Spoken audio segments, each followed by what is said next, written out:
We're live now. So thank you so much, Alex, for joining me. You are the CEO of Nansen. So we're very happy to have you on board. I have a lot of great questions. For the audience that's listening in live, if you have any questions, just drop them in the chat at any time.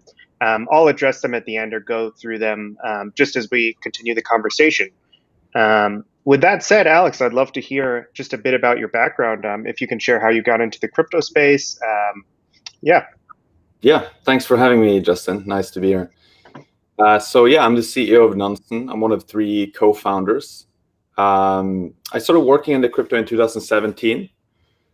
The first thing I was doing was I realized that there was a lot of interesting things I could do in the intersection of crypto and data. And so data is really kind of my skill set. My background is in artificial intelligence. I've worked a bit more than 10 years in that area. So I saw there was an abundance of data that I could work with in the crypto space, which was exciting. And I was also captivated by the speed at which the industry moves. So I actually discovered Ethereum around mid 2017, right before the ICO boom. And I think I spent a couple of months learning about it, aping into various ICOs, etc., and decided to just go full-time crypto at the end of 2017. So my background is in AI, did some management consulting for a few years. I led a data science team at a European media group before I took the leap into crypto. And so, for the last 4 years, been pretty much working in the intersection of crypto and data in various different contexts. I worked a bit with 0x for about half a year in 2019, which was great, learning about decentralized exchanges from the inside. In 2019, we basically founded Nansen, and it's been growing ever since. Awesome. So I'm curious. You just talked about Ethereum here. Is that the only chain you're really fascinated on and dedicating your work to? I noticed that you're ramping up support for Polygon now, and presumably the other, the true L2s, and not just the side chains. But could you share more about that? Why Ethereum and why not some of the other chains that we're seeing pop up? I think partially it's personal reasons. Us as co-founders, we really believe in the Ethereum ecosystem. And we consider these other side chains and layer twos to be part of the broader Ethereum ecosystem. And so the focus for us is still on Ethereum. But we acknowledge that many people who use Ethereum now use different side chains. They're going to be using layer twos and so on. So we have to add support for those as well. So the focus is still the broader Ethereum ecosystem. From a personal perspective, I think I got interested in Ethereum because I was captivated by the narrative of the world computer. Mm-hmm. And I'd learned about Bitcoin something like 2012 or 13, and I dismissed it. I didn't find it very interesting. I didn't think it was going to be a success. But Ethereum was very different because it's a platform. And so it allows people to be innovative on top of that platform. And so I think there's definitely a personal angle to it. From a more commercial and strategic perspective, we also saw that many of the analytics companies in the blockchain space were very focused on Bitcoin. Yeah. So we felt that if we double down on Ethereum and we stay focused on Ethereum, we will be able to have the best on-chain data for Ethereum. And I think that's where we are right now, and we're just getting better. So I think it's like part personal reasons and also part strategic reasons as a business. Yeah, absolutely. Just before we get into the meat of the questions, for the folks that might not be familiar, can you share a bit about what Nansen is, and just really what people use the platform for, and who your customer base is? Absolutely. So Nansen is a blockchain analytics platform. People use it to understand what is actually happening on the blockchain. There's a lot of talk on crypto Twitter, of course, but we're fortunate to work in an industry where you can actually see what is happening in real time. And so what we do is we provide data from public blockchains, but we enrich them with more than 90 million addresses that we label up. So there are certain questions you just cannot answer if you only use on-chain data. So for example, how many tokens are held on different exchanges? you need to be able to tag up millions of wallets to answer that question and associate those wallets with their on-chain activity. And so typically our customers are, any form of market participants. So we don't really focus on, say, regulators or banks or government agencies, which is what most blockchain analytics companies focus on. We focus on the people who are actually on the ground, investing in crypto, market making different tokens, doing OTC trades, etc. So it's effectively anyone who is active within the crypto space, investing and using these different protocols. And effectively, to be a bit more specific on how they use Nansen, I think of it conceptually as three different things. The first is to discover opportunities, which they can use many of different dashboards to do, and they perform due diligence on those opportunities so they can understand, hey, what am I actually getting into if you're jumping into a yield farm or if you're investing in a token?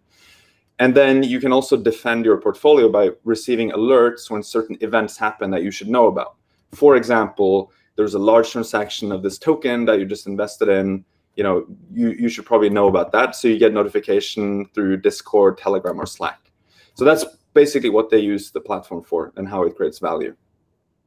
Gotcha. And so I know you have a lot of tutorials on your platform. I've been using it a bit and exploring those, and you also do a live stream yourself as well. But I'm curious, what are you working on to make the data a bit more actionable? One of the things I noticed is there's certainly some type of barrier for entry or just learning curve. So for me, using the platform, I see a lot of cool stuff, but I don't necessarily know what to do with it. Obviously, you just closed a large fundraising round. I'm curious if you have plans to make your data more actionable. Yeah, it's a great question. And it is actually one of the things that I think separates us a bit from other analytics platforms, because the focus on the insights being actionable has been there from the start. And that's why we charge for the platform. That's why we can charge for the platform. Right. That people find insights that they can act on and thereby, grow their portfolios, etc. At the same time, it's also true what you say, that it's quite overwhelming and you don't, in many cases, know where to start. And so that's something we're working on with, we have a product designer now. We have a head of product who has more than many years experience in the fintech industry, which, as we know, fintech generally has a lot better user experience than the crypto space. And so when we first started on Nansen, we were basically three data guys, right? Like we didn't know much about user experience or how to design meaningful sort of user journeys, etc. But now we have a team of actual product people that are working on improving this. And as you say, of course, the fundraising round helps us staff up that team. So I can only say, this is definitely one of the things that we want to be a part of Nansen. And many people do find actionable insights today, but it is true, it takes a bit of time to figure out how to use it effectively. And in many cases, there's kind of a magic moment where maybe you discover, hey, now I can actually see who is investing or putting stable coins into this yield farm. And that's kind of a magic moment for some people where they realize, hey, this is what I can use it for. Or they spot, hey, there's an accumulation happening on stable coins, and that informs me of this new opportunity that I should be looking at. So that's kind of how we're thinking about it. It's certainly something that we care about. It's probably one of the key things that we want the product to solve for. But it is also something that you have to consider that it is a pretty young company still, and it was built by data people initially, and now we have product people to help us. Yeah, awesome. Just for the audience watching live, I do see we have our first questions coming in. Feel free to submit them. I do just have a few I wanted to get through myself before transitioning to the audience. But again, going back to the Series A you just raised, it's reported you raised about $12 million. Can you share a bit about what's next? Are you just growing the team? What else are you building, and what are you using that capital for? Yeah, the main cost driver for our company is headcount. It's people, brains. So certainly growing the team is the main expenditure that we have. And right now we're about 30 people in the team. We're aiming to scale it up to about 60 people over the next 6 months. So, that obviously means you have to have capital in order to secure the runway of those employees. That's the main thing. The second thing is computing infrastructure. Actually, a lot of the data processing we do is very intensive when it comes to computational resources.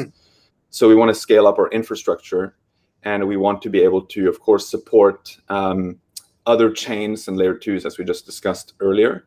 And that adds a lot of costs to the computing infrastructure. So those are the two main things. In addition, of course, it helps having capital to grow our outreach, right? Being able to do things like sponsor podcasts and so on is something that we feel is a positive thing for the ecosystem, because you help content creation, but also it gets our brand out there. And then being able to have some capital to make small acquisitions. I think in this market it is difficult because there's so much capital around, both from investors and also other companies that have raised far more money than we have. But if we come across, say, a small team that has worked on an interesting analytics product, it could be an idea that we could offer them a deal to come on board and be a part of Nansen. So that's been the thinking as well. I'm honestly, like, with the way the market has developed, I'm not sure how much what the feasibility is of that at this point. Like a year ago, having $12 million on the bank account would have been probably enough to make, say, a small acquisition. But in this space, people are raising seed rounds very easily. And as I mentioned, there are other companies in the space who have raised, hundreds of millions of dollars. So it's really hard to compete with. But of course, we're probably not looking at the same targets either, right? So yeah, absolutely. Switching gears a bit, I wanted to ask you a bit about privacy. So just a little background. I'm a multi-sig for the Tornado Cash community treasury. Obviously, I assume you're probably very big into privacy. It seems very much aligned with Ethereum. But Nansen obviously tracks notable people's wallets when it can. It tracks whales, institutions. Just curious how you think about balancing off privacy versus wanting to deliver all of this great data to your end user. Is there some conflict there? Have you ever had, institutions reaching out saying, "Hey, stop reporting data on my wallet"? I'm just curious if there's anything you could share there. This is one of my favorite topics. We could, in theory, probably spend the rest of this AMA just talking about this stuff. But so there are many different angles here. First of all, I think you have to distinguish between individuals and corporations, let's say, or project entities. So there's a major difference there, and we actually treat those two very differently. And to be clear, the key focus is on non-individual entities. And so that would be exchanges, mining pools, ICO wallets, DeFi protocols, VCs, hedge funds, etc. And that's actually what most people care about. Most people don't care that much about individuals. So the instances where we tag individuals, first of all, it's quite rare, but when we do it, it's because the information is already in the public domain. Gotcha. And so there's maybe two different scenarios here. One is, if you see information about an individual and their wallet association in the public domain, it's widely known, and in some cases, it's even proactively shared. For example, in a governance context, right? So many people will say, "Hey, this is my wallet," or maybe in your case, I haven't looked into your case with the Tornado multisig. It would be kind of ironic, but I would imagine. I mean, in many cases, multisig signers are public, right? They will say, "Hey, I'm a multisig signer." That creates comfort in the community, and that kind of information we will add because it's been publicly shared, right? So we do have a big distinction between individuals and non-individual entities, if you can call it that. That's, I think, the first thing to consider. The second thing is, of course, that there is a trade-off between privacy and transparency, and you can sort of. I think it's important to have a nuanced view on this, and you could sort of you can place yourself on some kind of spectrum, like from valuing privacy versus valuing transparency. In some cases, it's very hard to do both, right? So, of course, in our case, we tend to lean more against transparency. And we think that transparency is actually one of the key benefits of blockchains, because it makes, transparency has a lot of great advantages, right? One thing is that you can audit things in real time. and you'd probably want to audit many of these entities that are important for the ecosystem, right? So if you have, say, a large VC fund participating in investment rounds for a token, I think it's a good thing that you can scrutinize like what they have done in the past with their tokens. And in addition, I also think that there is kind of a mindset shift going on where social media has made people a bit more comfortable sharing information about themselves, compared to say 20 years ago. Maybe the same thing is happening to some extent with your assets, or at least your digital assets. And the NFT wave is a good example of this, where people are happy to share which NFTs they own, right? And if you do that, implicitly, you're also sharing which address you have because it is owned by one specific address. So I think, there's a lot of different considerations here. And this is something that we both discussed a lot internally and that I've thought about a lot. So we're not making any sort of, I think what drives us is we want to grow the future of finance, and we want to grow the space of decentralized finance, NFTs, and crypto more broadly. That's the driving force, and we try to make decisions based on that. But transparency is one of the things that we think is actually a force for good, generally speaking, in crypto. And it's one of the key advantages of crypto versus traditional finance. Sure. So on a somewhat similar note, and I understand if this is something you can't answer, but I'm curious if you could share if any regulators have reached out. Obviously, that's a big topic right now in the past week with everything going on with Uniswap. Just curious, like, you guys are some of the experts for on-chain data. If I were a regulator, that's probably one of the first places I'd start. Is that something, and has anyone reached out to you just to see if you can help there? Yeah, they have. I mean, from different angles, but typically they want education because it's such a difficult space to navigate. So we've done presentations for different regulators, and it's not really, as I said before, it's not one of our core customer segments. We don't really have any product offerings tailored to that segment because we want to focus on the market participants. But you're right, the data is very useful to understand what is happening. Like, one of the questions I've gotten very often from people outside of crypto is, what do people use stablecoins for? And you can just go into token god mode, which is one of the Nansen dashboards, look up USDC or USDT, and then literally look at the top transactions, the top balances, and you can conclude right away that a huge part of it is DeFi, a huge part of it is exchanges. And like that covers probably, those two covers the majority of the use case of stablecoins. And like right away you have that information. So yeah, I mean, they have reached out, but it's not really, we think of it as like an inbound thing where, of course, if we can help educate these regulators, because that is very important so that they don't come up with I completely agree. I think in this space, like, a lot of folks obviously push back against regulators and just don't want them to enter at all. But at the end of the day, there will be some regulation or attempt at regulation. And I think the more education resources, probably the better. I mean, to me, it seems like we have one good chance of doing this the right way. And so hopefully we can all make that happen. Yeah, totally agree. It's not, there are also other companies working much more closely with regulators in the blockchain analytics space. But I think it's good to also share our perspective, which comes more from the people on the ground, right? The man in the arena. That's the customer segment that we serve. And sometimes, I mean, very often we will have data that the other blockchain analytics companies don't have because they're not as connected to the grassroots, right? Yeah. It's a very different thing to create, say, AML solutions for like the tax authorities than it is to create actionable crypto insights for the market participants that want to trade and invest on it. Those are two very different things. And I think we can contribute to those discussions, but it's not really our key focus. Gotcha. So switching gears, EIP 1559 is going live in, I think, 8 or 9 days, depending on where you are. I'm curious, have you started planning how you're going to collect and display data around the potential burn and deflationary ETH that we could see after 1559 in the merge? The reason I thought of this is there's that website, I think it's called Watch the Burn. And I was just thinking, you guys could really do something interesting there, where you perhaps go a step further and show really more insights on how much ETH is getting burned, when it's getting burned, and what's burning it. Yeah, it actually goes back to this. This sort of ties into how we think about product features. And I was obviously saying the same thing as you. I was like, hey, we should do something around burns for 1559.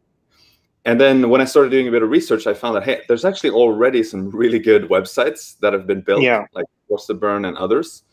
And our philosophy is that if someone has made something like that, there's no point for us replicating it. Like that's a great website. People should go there and use it.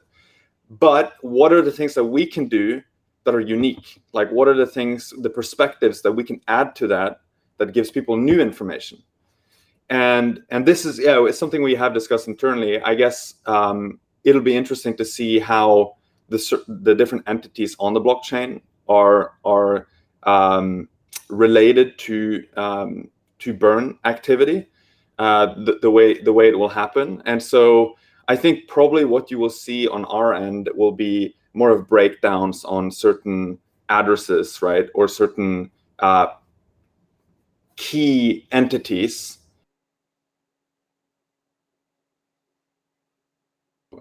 Alex, are you there? Oh, hey, sorry, I got disconnected. You just cut out for a second, but you're back now. Hey, sorry about that. No worries. Yeah, so not sure why. Oh, looks like you're. Oh, and you're back. Man. Oh man, I'm having some internet issues here. I'm actually at the office, so that's a shame. It looks like you're back now, but. Yeah. It's ironic. I moved from. I went down from my apartment to the office to have better internet connection, and yet here we are. Well, I appreciate it. Yeah. So effectively, the entities that are important in the burning activity, I think that's probably what we will look at, because the perspective of the different entities that are active is often what we show, right, in our platform. So that's a little bit vague right now, but I can say that we probably won't ship that much kind of macro-oriented burn dashboards, because I think there are good alternatives for that already out there. But if we can show, how this plays out with regards to the different entities that are important in that, it's a little bit vague as a concept, but that's how we're thinking about it. And the key thing is to add value, right? Like we don't see a point in sort of copying something or replicating something that already exists. So like potentially something you're maybe alluding to is like tracking Optimism's contribution to the burn, or Arbitrum's, for example, right? Yeah, exactly. Yeah, that's right. Gotcha. Like just switching to, I want to take this question from the audience, from Willie here. They ask, what was your favorite farm or trade you made in DeFi summer? Just kind of flipping that a little, I'm curious to hear your answer there if you can share. But I'm also curious, I think the broader question this is really getting at is, how do you yourself actually use Nansen, if you do at all? I mean, do you trade heavily, or are you just focusing on building? So in the beginning, it was really easy because I was building Nansen to solve my own needs and to scratch my own itch. Yeah. And so the first that comes to mind is Wi-Fi, Yearn Finance, right? The distribution of that, which was kind of maybe the most, probably together with Compound, like maybe the most iconic yield farming opportunity that has happened in the history of crypto. I vividly remember participating in that farm. I think it was on day 2 or something of the distribution, and so no doubt I was using Nansen for this. I had no idea about this project, right? I wanted to figure out who else is farming this, like, and when did they enter, and are they sort of depositing funds and then like running away with it? What are they doing with the tokens that they're farming, etc. Yeah. And so I think some of the features, I can't remember exactly, but there's a good chance that some of the features that we built, like top depositors, were built for the Wi-Fi farming round. And so at the very least, it was made for one of these farming opportunities. There's a good chance it was for Wi-Fi specifically. And so, it goes back to the 3 things I talked about earlier. I want to discover that there is an opportunity, right, in the first place. And so what we do there is we highlight capital flow. in and out of different contracts. And typically we focus on new smart contracts because that's often where the action is. But we also try to qualify, who is sending money into it. So we have this aggregate segment that we call smart money. And we don't need to know, what these wallets are. We don't need to know their identity. They can stay pseudonymous or anonymous. That's not a problem. But we look at their investment track record on chain. And we can say, hey, this address tends to be really early into great yield farming opportunities. That's a smart money wallet. And so when you look at hot contracts, for example, you see inflow, but you also see how many smart money addresses have put funds into that smart contract. So that's like one thing we do. The other thing is the due diligence component, right? So like, hey, Wi-Fi is going on. There's a distribution.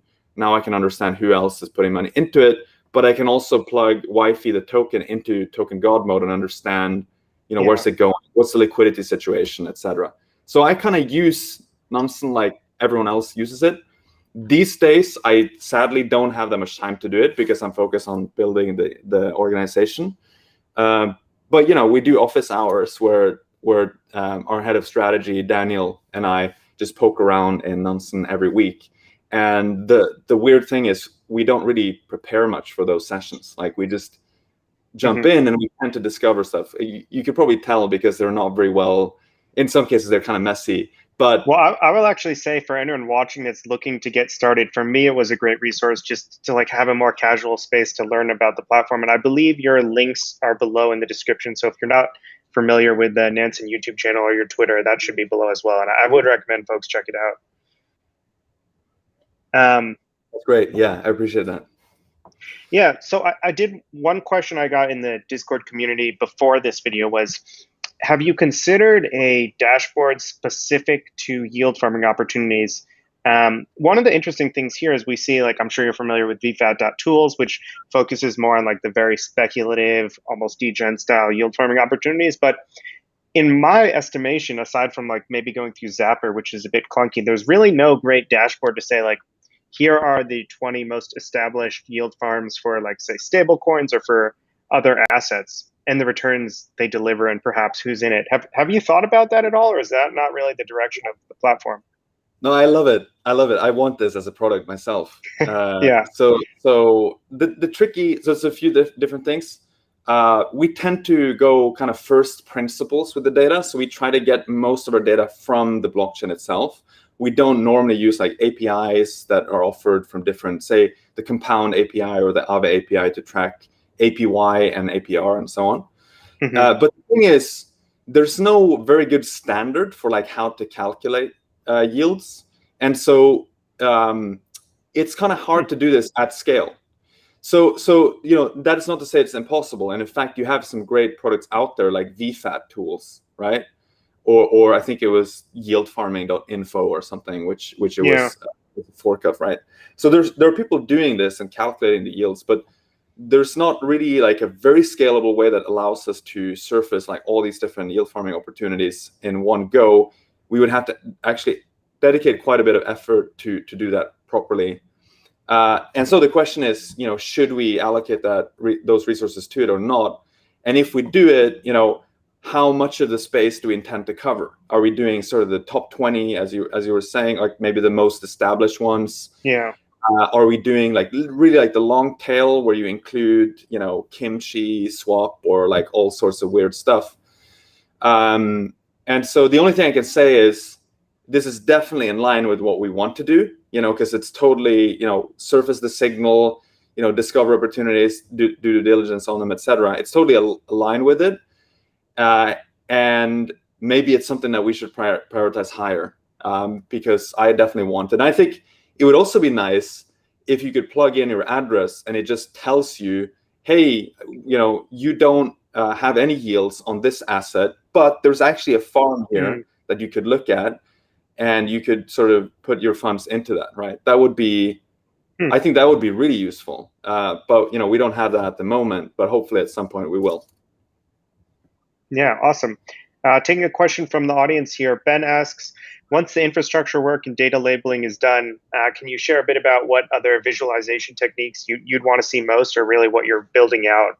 Yeah, I might give a boring answer here, but I'm kind of old school when it comes to visualization, data visualization, and I'm sort of a disciple of Edward Tufte, who I mean he shows some very creative data visualizations, but the key thing is to convey information, and in most cases, the way you do that is to keep it simple.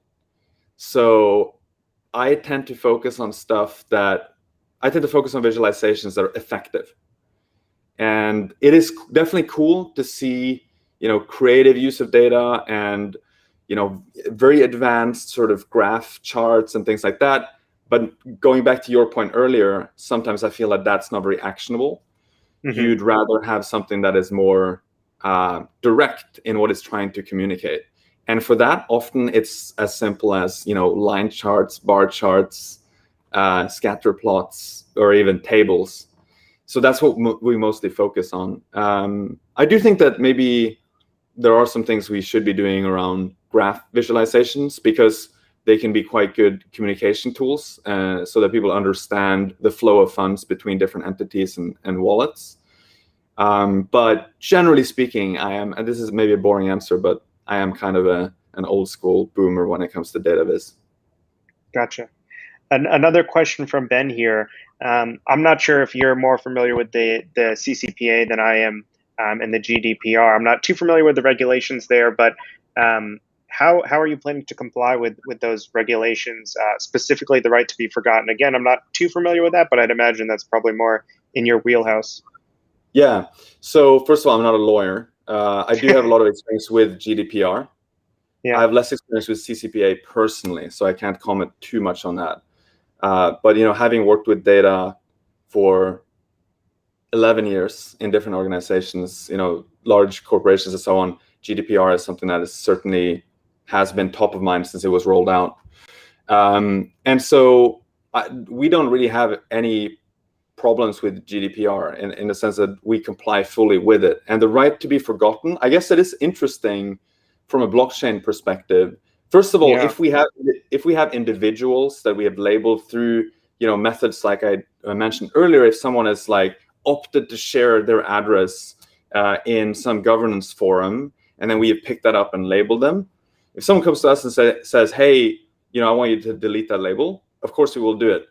They have all their rights to do that as an individual, right? Keep in mind, GDPR protects individuals, right, not corporations. And then the other part, which is a little bit more fuzzy, and actually I don't know the right answer here, but I can tell you how we think about it.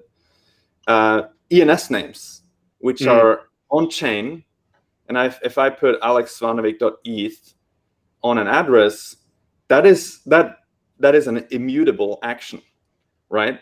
And it will be etched into the blockchain history forever. Yeah. And we can change that. And so what we do is we surface that information, right? We display it. We don't censor it. If someone comes to us and says, "Hey, I want to delete this," or "I want you to remove this ENS transaction," we can't really do that because the information is there and we just pull it directly from the blockchain. So, that would be a form of censorship, right? And so in that case, the policy is like we don't change ENS records because they're part of the immutable history of the blockchain. But those are the two most, I would say, for individuals, those are the two most sort of top of mind instances where people want to be forgotten or have the right to be forgotten. In the case where we created the data and we aggregated it from somewhere else, happy to, of course, remove it. In the case of ENS, it's a little bit more tricky, and our position has been that we're actually just reading out this data from the public ledger. We can't really change the history on that. Interesting. So you're obviously very passionate about decentralization. That's why we're here. But obviously your platform is, of course, centralized, right? It's a company, you're working in-house to create all these great products. You did just raise $12 million in a Series A. I'm curious, do you have any plans to have like a exit to community, or could Nansen function as a DAO? Is that possible after you've kind of got the mechanics in place? Is that something that's on your radar?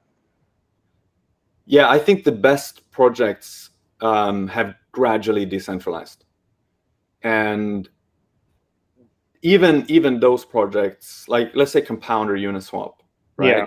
And there's a lot of debate now with Uniswap. I think most people would agree that they, have taken steps towards decentralization over time, and Yeah. certainly Compound has, right? So the thing with those products is that they're actually like conceptually quite simple, right? They're amazing products and Yeah. they're innovations, but what the products do, is very straightforward. And I think that makes it easier to have a DAO structure around it, because you can say, hey, the sort of decision space that the token holders have, you can limit it to these parameters and so on. It is not as clear how to do the same thing with a product like Nansen, which is more multifaceted. And we're an information product, right, which can still take many different directions, right? If you think about it, it's not kind of like something that you could just take and put into a smart contract and that's our product. So I think the path of kind of going directly into a DAO structure would almost certainly lead us to failure, and you need a bit more of centralized governance and management at this stage of the company. At the same time, I do think that we are not very motivated by the idea of sort of going full Coinbase and like IPOing at $100 billion. Of course, it would be great if our company is worth that.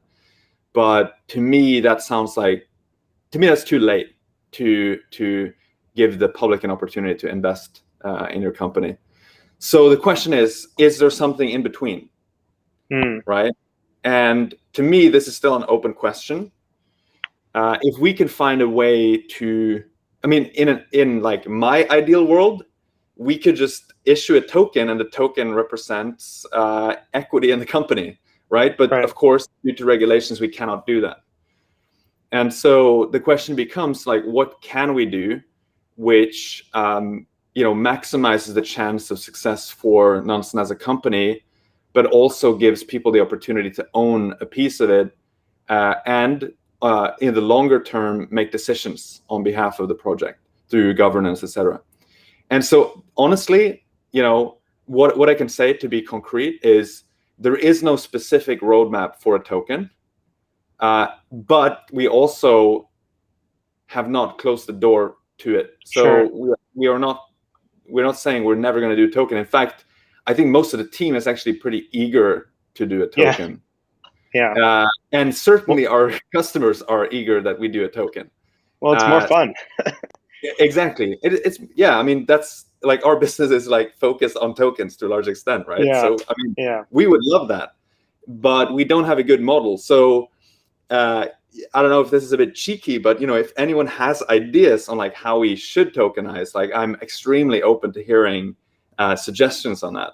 That's all. Yeah, I'll get to thinking of that, and the audience should as well. That's awesome. Yeah, please do. Like anyone who has ideas on how we could do this, and of course I have ideas as well.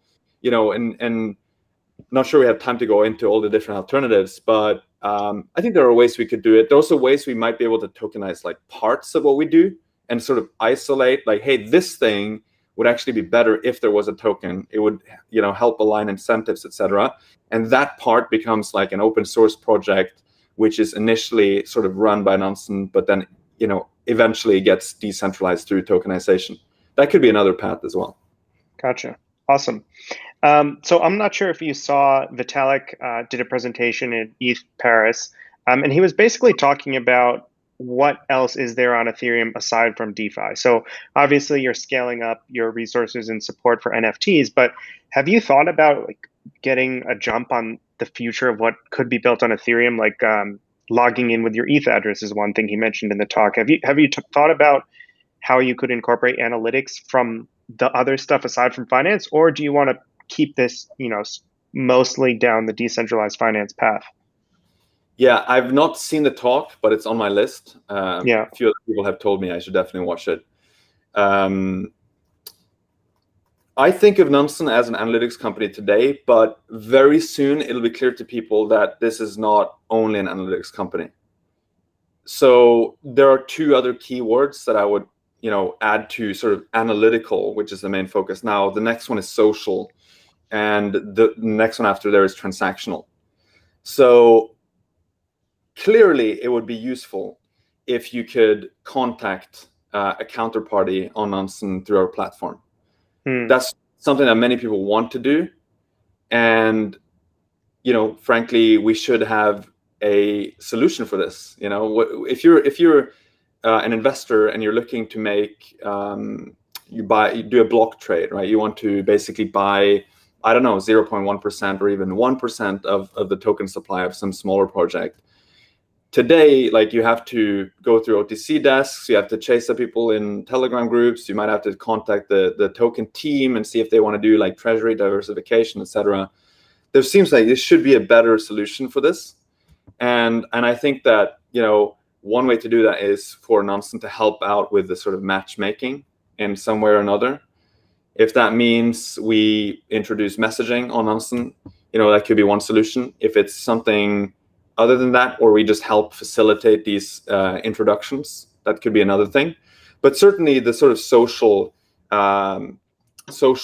area of crypto, I think, is really interesting. And then you can discuss, here as well, do we start with kind of a centralized model here, because it's easier, frankly, to do like a chat on our own servers rather than like trying to put it on the blockchain. But I think the key thing is to start solving the problems first, and then you could try to decentralize to the degree possible afterwards. But so I think the social area is very interesting. I also think that there's a good chance that people actually just want to like communicate with each other and find like-minded people. Like, what if you had like a chat room in Nansen, and it was kind of limited to people who had the same label on your address. So like ETH2 validators, like you can join this room if you are an ETH2 validator, which we could of course verify on chain.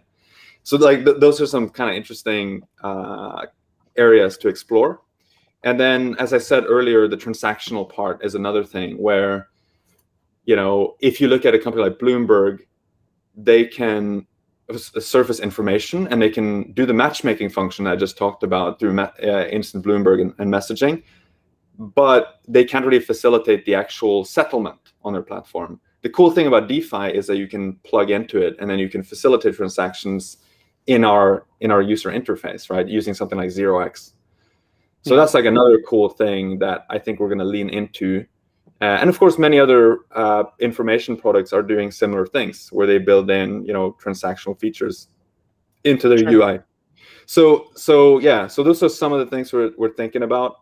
I tend to, think of what are the problems and like what are the solutions we can ship, and then you sort of make like decentralizing them is maybe not the primary focus for us as a company. In some cases, it kind of has to be, because some applications only work if they're decentralized. So that's how we think about it. Cool. For the audience that's listening live, if you have any last minute questions, submit them now. I just have a couple more with Alex, and then we'll let him know. So if you have any more, submit them now. You just mentioned ETH2 validators, Alex. So I'm wondering, I haven't seen this yet, but are you looking into ways where you could show the data behind a high concentration of validators that are created by one party? One of the centralization concerns I'm worried about is like a Coinbase, a Binance, or Lido just kind of taking over the ETH2 validator share. Obviously, that seems challenging to me. I don't think those companies have any obligation to report when they create a new validator, but is there anything there with the data that you could help as kind of a gift to the Ethereum community just to show how decentralized or centralized ETH2 staking is? Yeah, I'm glad you asked this, because we do actually have a public dashboard on the ETH2 contract. Yeah. And I don't know what the best way to share the link is. I mean, I could drop it here if in you the put it, then, so I can send it in the chat and then highlight it on the screen. So, but for anyone who wants to check it out now, it's like pro.nansen.ai/ETH2 deposit contract with hyphens in between. So this shows, who are the top, what are the top addresses that have deposited with our own attribution. And so, for example, Lido is the top address that has contributed Ether. And full disclosure, I'm also part of the Lido DAO. But you have Kraken there, you have Stake, you have Stakefish, Bitcoin and Swiss, etc. And then to your point, if you scroll down a bit, and maybe this should be more prominent in the dashboard, but down to the left, it shows the same view, but as this donut chart, and it is aggregated to the entity level. So there you see, for example, Kraken as the biggest known entity that we track, with more than 800,000 Ether, and that's like across the different addresses, right? And then Lido is the second one. There's still a big unknown chunk, and like a lot of that is actually Coinbase, which is really a bit harder to track. But this is something we wanted to open up because of two reasons. Number one, we think it is important, as you were saying, that people are aware of the degree of decentralization among ETH validators and ETH2 depositors. And number two, it is also not something that we feel leaks a lot of alpha, and so it is totally fine to have this outside of our paywall as something that people can look at. Yeah. Willie actually has an interesting follow-up there. Does Coinbase do anything special that makes it hard to track their wallets, or is it just not public information? Yeah, so with ETH2, that's one thing we could talk about. The other thing is how they manage their exchange wallets more broadly. So and maybe that's more interesting because that's where most of the volume and so on happens. And I can't answer if they do this to obfuscate their wallets, but they certainly manage their wallets in a wildly different way than most other exchanges. And we have like research engineers who have been studying these wallets, over a long time, and I've studied them myself as well. Spent many hours like trying to figure out how they work. So we have some degree of tagging of Coinbase wallets, right? That's why you can see them as like the exchange that holds the most Ether. And actually right now, this week, we shipped some more new heuristics to help improve our tagging for Coinbase wallets. They have actually not too long ago changed their wallet architecture, which means it spends less gas and to some extent makes it perhaps a little bit easier to track.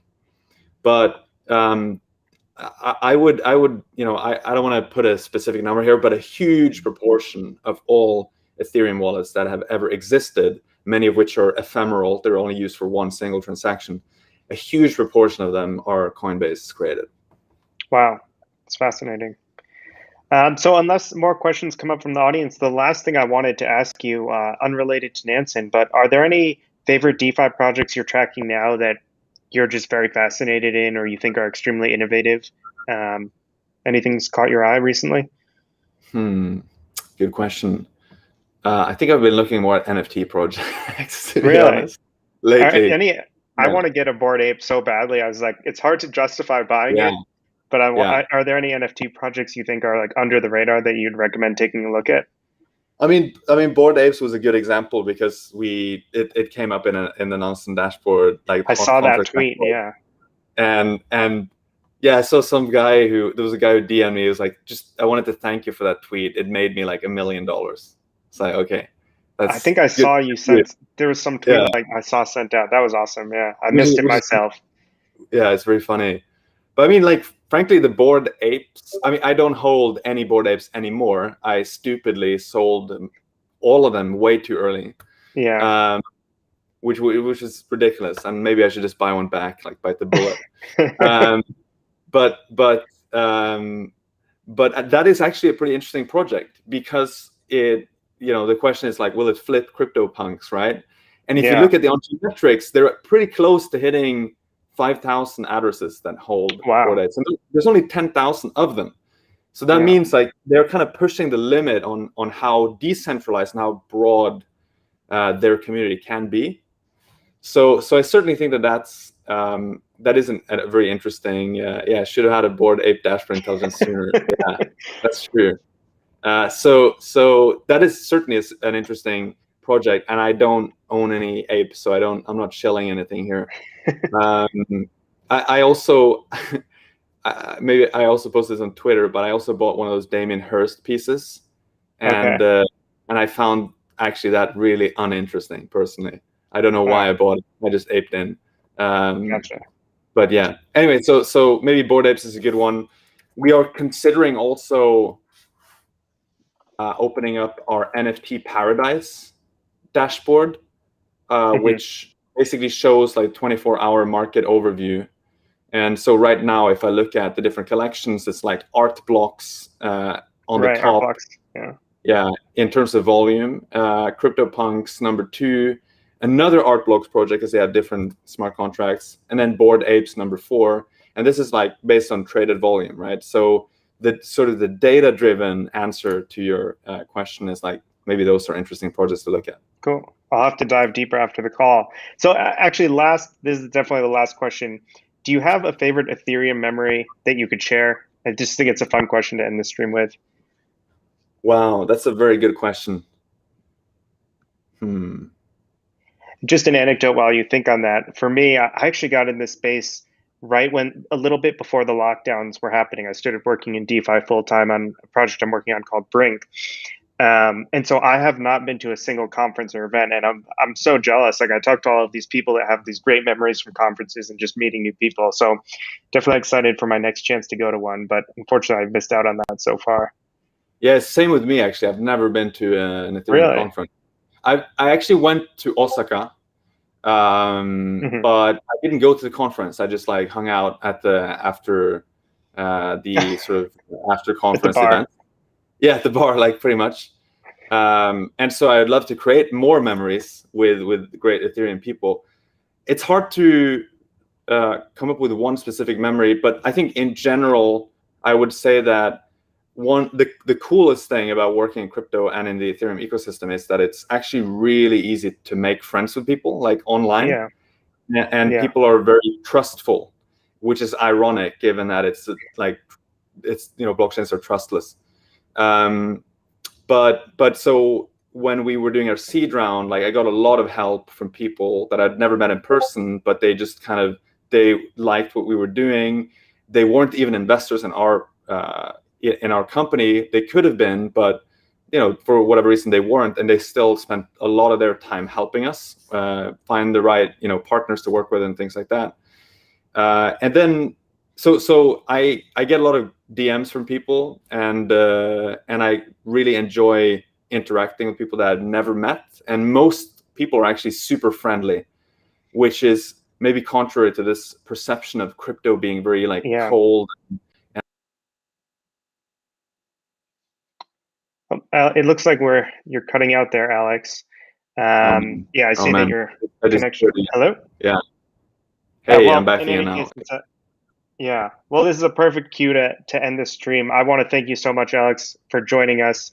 Alex's links are below if you want to follow him on Twitter, or just check out Nansen if you haven't yet used the service. I believe there is a 7-day trial if you're interested. But in any case, the links for that are below. Thank you all so much for watching, and we all look forward to seeing you in the next stream. Bye, everybody. Bye bye. Thanks, Justin.